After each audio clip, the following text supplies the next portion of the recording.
I'm here today with Liz Berthelette. Liz is the Director of Research at NAI Hunneman here in Boston. Great to have you here. Thanks for having me, Steve. Yeah, things are exciting. I mean, there's an awful lot happening. I'm reading all of your trends and your quarterly reports and whatnot, and things are really happening and very exciting in Boston right now. Yeah, the market is still hot. You know, there's a lot going on, especially downtown. We've seen a lot of large commitments recently in the Seaport and somewhat surprisingly in the Back Bay. We've seen, Wayfair expanding. John Hancock is bringing all of their employees back from the Seaport. DraftKings is moving in. So there's all happening in the Back Bay. Yeah, there's really been a lot of momentum in a submarket where 18 to 24 months ago, all the tech companies didn't find it cool enough to be there. Well, I was going to ask you why do you see that trend? Because as you said, a while ago, no one wanted to be there, and now it's fashionable again.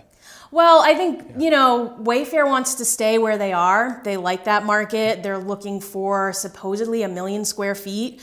They're going to hire 10,000 people. And I think there's just some momentum going on in that marketplace where we're seeing tech everywhere, and it's finally starting to come to the Back Bay. Yeah, it's amazing the number of companies that are coming into Boston that are either already here in Boston or coming here, and the amount of employment that these new companies are just the growth has been phenomenal. Right. I mean, Amazon's bringing a couple thousand more people, not including their HQ2 requirement. You have MassMutual moving in from Connecticut, Alexion moving in from Connecticut, PTC is coming in from Newton. So it's really been sort of this migration to the urban core that we've seen this cycle. So let me ask you, I mean, every company, and I deal with a lot of all of you professionals. How do you differentiate yourself? I mean, there's a lot of market research.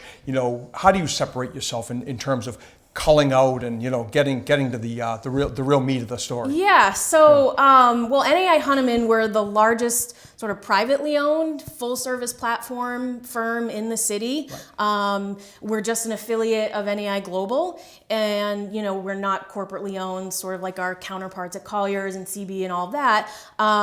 So we're sort of, I would say, we're bootstrapping. I have an analyst. He calls and gets all the information for me. He's, touring the market, looking for data. So we're in it. We're in the trenches. You're right in the trenches, because yeah. There is just so much happening. It must just be really difficult, and you do a phenomenal job at sort of synthesizing it all and getting it out. So. Yeah, and I would say reading. Every morning I usually read the news for about an hour. Right. Making sure we're keeping track of what's going on, looking at all the news sources, and sort of keeping up with everything that's coming out throughout the day. And social media, I learned so much on Twitter that doesn't make it to the mainstream news sources that it's just sort of amazing. Yeah. So let me ask you, I mean, I know you're very focused on obviously the Boston market, but what other markets do you see right now? I'm sure you guys are talking, let's talk about some of the other maybe hot markets that you track. Well, within Greater Boston, I mean, Cambridge, you can't talk about Greater Boston without talking about Cambridge, the life science market. I mean, it's just so tight in that market. It's been a really big growth driver for Cambridge. And you have all of these pharmaceutical companies and life science companies trying to get into this market, and there's just no space. So then you're seeing that growth sort of spread out. Start to expand out. Yeah, you've got Waltham and Watertown and Bedford, and you're even seeing like King Street Properties is building, a biomanufacturing facility in Framingham now. I'm familiar with it. And in fact, I was out there the other day. Right, yeah. And Astellas Pharmaceuticals is building a facility in Westboro, so there's just a lot of growth in that marketplace. Yeah, I mean, it's amazing. You mentioned the prior towns. You go out the Route 2 corridor, and it's just, the amount of activity and movement that's gone out there is just, I mean, it's always been a great, corridor, but it's just, everybody's being pushed out of the Cambridge market right now. And I think you'll continue to see that over the long run, because you get a lot of, people that work at the university or they work in Cambridge, and where do they go when they grow up and want a house?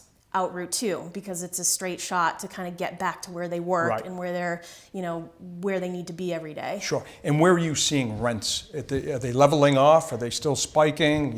What's your overall? So overall for the office market, we're kind of getting to that mature part of the cycle where we're not going to see as much growth.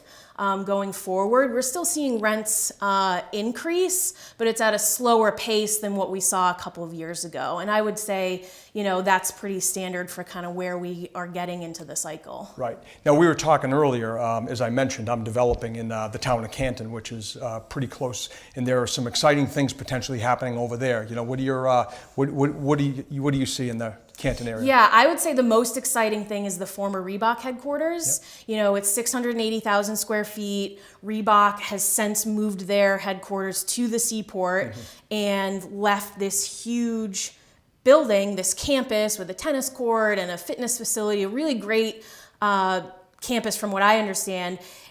Vacant. I know it very well, as Yeah. I mentioned to you. I lived in Canton for 40 years, and it's a unique building. It's absolutely spectacular, the whole campus. And there are so many adaptive uses, potential uses for the property. Right. I'm excited to see what the new owner, Spear Street Capital, does with the property. Are they going to land a single office user? Are they going to try to redevelop it into more of a live, work, play lifestyle center? So it'll be really interesting to see, who goes in there, if there's going to be retail, will there be a housing component, Right. or maybe they'll find, that big user that they need. Yeah, well, we'll see. I know it's there's certainly a lot of activity around it right now, and it'll be very interesting to see what happens over there. Yeah. So coming back into the city, let's talk about the seaport. Okay. Yeah. You can't really talk about the growth in Boston without talking about the Seaport District. I remember years ago, literally, I was driving. I went into the airport last night, and I was driving through, and I couldn't help but think, 15 years. I don't know what the exact time frame is, but you may not remember it, but we used to actually park cars out there. Yes. Okay, it was no man's land, and people would walk over to the financial district and whatnot. And now it's literally, by most standards, it's bigger than many cities in the United States. Just that section of Right. Boston in and of itself. Well, the transformation of the seaport has been something I think is most remarkable for the city of Boston. And I will tell you, a broker that I used to work with, Jeff Becker, I don't know if you Sure, know him, no. he made mention that you knew who used to park over there because their shoes would be dirty. From the lots. From the lots. Yeah. So that's an interesting historical tidbit about the seaport. But my office is right in Fort Point, Yep. so I have seen the transformation over the last 2.5, 3 years, and it's astounding the amount of construction that's going on in Seaport Square.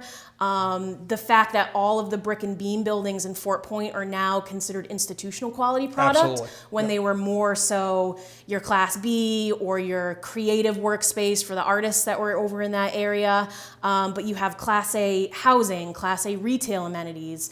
Amazon is building a 450,000 square foot office in Seaport Square, and it's just amazing how much is actually down there. And as you know, with all of that growth, along comes retail and restaurants, Right. and it just the businesses that are surround all of that growth. I just think it's such a dynamic part of the city, and it's just a phenomenal place to live these days. Right. There's a lot of traffic. I will tell There is you a that. lot of traffic. There's a lot of traffic, but I think, the city and the public-private partnerships are going to work to figure out what the solution will be. Who knows what it'll be, a bus, a gondola, Silver Line, all that. But it's definitely a very dynamic market right now. Right, absolutely. Now, you were telling me earlier you have your Q1 report coming out. Yep, tomorrow. Okay. Yeah, well, I'd encourage. Knock on wood. I'd encourage people to go online and take a look at it. Thank you. Yeah. I'm sure it's full of tons of good information. Yep. Yeah. Well, Liz, thank you very much for coming on. This has been very informative. I would encourage people to come online, look at Liz's Q1 report, because it's going to be loaded with great data, and we look forward to having you back on. Great. Thank you for having me. This has been a great opportunity.